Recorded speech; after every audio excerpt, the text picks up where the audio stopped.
Okay, Marvel's Thor versus DC Ares. Not the Marvel Ares who is a very, very poor reinterpretation. And when I think of Ares, I think of the classic kind of like dark purplish grayish armor version where like the piercing red eyes just this essentially entirely clad individual in really impressive armor.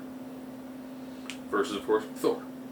This of course is male Thor. Sorry for people who might watch this in the future and think that I'm talking female Thor, or I'm talking Beta Ray Bill, or Frog Thor. As long as I do these through a very specific list of criteria, it is a 9-point scale. It's 5 to 4, person with 5, more than likely is going to win. If it's 6 to 3, person with 6 is going to do a much better job, and as the numbers get more disproportionate, that's how I view this going down. So my criteria is intelligence, fighting ability, strength, speed, durability. This is your regeneration, this is your stamina. Invulnerability, energy projection, versatility, and X Factor. X Factor are not covered in all the previous things. So get right into this. Intelligence. I'm comparing the God of Thunder versus the God of War. Intelligence definitely has to go to Ares. Ares is an actual god. He has a tremendous amount of military tactics. He pretty much knows all military tactics. He's also, ironically, in the DC, he actually ruled hell before, so he's been the Lord of the Dead. So he's got a tremendous amount of additional intelligence and different sorts of things to him, which you really don't see that much out of Thor. Fighting ability. Again, this is Ares. Why? Again, he's the god of war. He knows every style of combat. I was reading up about him, because I don't know a tremendous amount about Wonder Woman, and he's one of her primary villains. He does have the ability to mentally control a lot of different weapons. Reading some of the boards, and people have thought, someone who might actually be worthy of wielding Mjolnir could potentially be Ares. Not to mention that he can mentally control most forms of weaponry. Don't know if he actually could control Mjolnir. If he could, this fight's done really quickly. But he's got that, and he's got the full fighting implement of every single known style. If you fight, Ares knows of you, Ares knows your style. That's a tremendous amount of fighting ability. Strength. Controversial, moving against one to Thor. Ares has been shown to have problems with Wonder Woman, and Wonder Woman is a shade below Superman, and Superman and Thor are very, very close. So I definitely have to say Thor is stronger than Wonder Woman. So I definitely give if Ares has a problem with Wonder Woman, I can kind of see him having a problem strength-wise when it comes to Thor. Speed. One of the very few times a Marvel guy will actually have a speed advantage. Predominantly because when you look at the way these two characters are designed, one is clad in heavy armor. And he's not somebody who's really had a tremendous amount of speed feats. Where you do see more speed feats from someone like Thor. Thor normally is in a chemo, so it just has a much more maneuverability to him. Durability.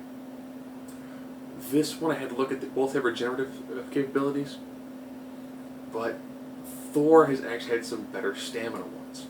He has had fights that have gone on for 9 consecutive months. You're probably going to say, yes, but Ares has had equally larger wars, but his wars haven't lasted as long, and there have always been some moments of downtime. There's also a very unique ability that's related to Ares that I'll probably get into later on in this discussion. Invulnerability. This one is Ares.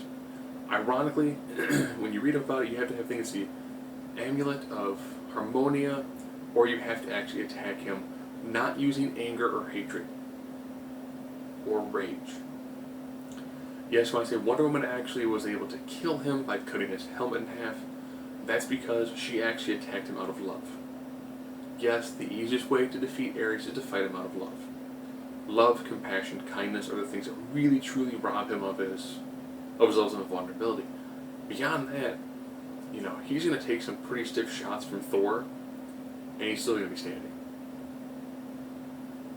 Essentially, he's pretty much clad in the Destroyer armor. The armor aspect, not the beam weapon aspect. Energy projection. This is your raw, how much damage can you deal just directly. I'm going to give this one to Thor, because I have seen the Odin Blast actually knock back Galactus, as well as harm Ego. And Ego's a living planet.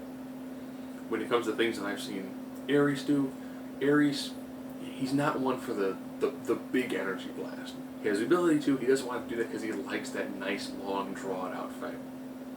Versatility. This one is Ares. Ares brings a tremendous amount of skills. Whether it's the ability to summon weather, hey look, so can Thor. Whether it's also the ability to absorb cosmic energies.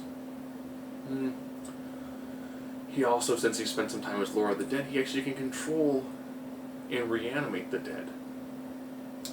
That's pretty impressive. He also has a fire that he can control that can burn the souls of individuals.